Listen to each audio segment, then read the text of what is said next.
नमस्कार, मैं हूं ध्रुवी छाजेर और आप देख रहे हैं संवाद।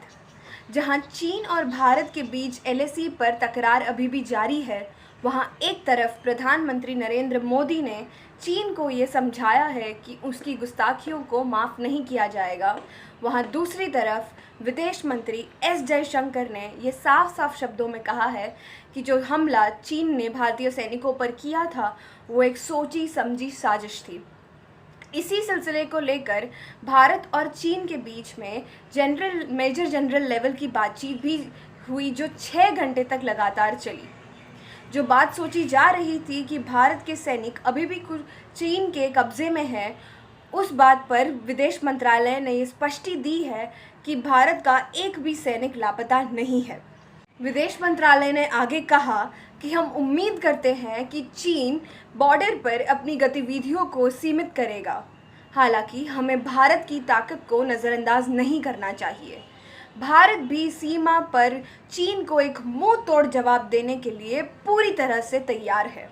भारत समाधान चाहता है, मगर हम भारत की सैन्य तैयारियों को देखें तो भारत हाई प्रिपेयर्डनेस स्टेज पर है।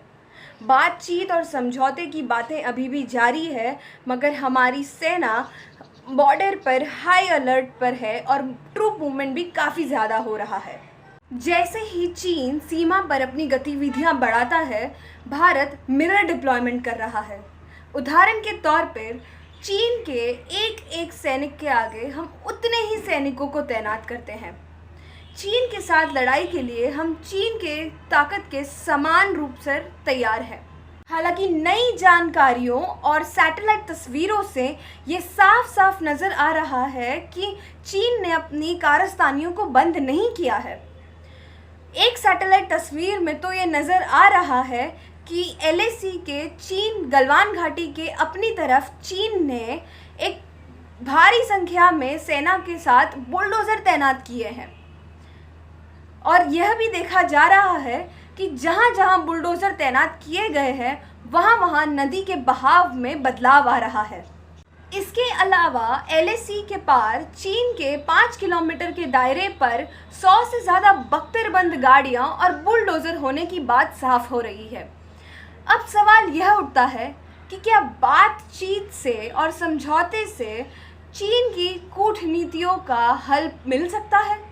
भारत और चीन की सभी गतिविधियों से अपडेटेड रहने के लिए संवाद को फॉलो कीजिए और संवाद से जुड़े रहिए। जय हिंद।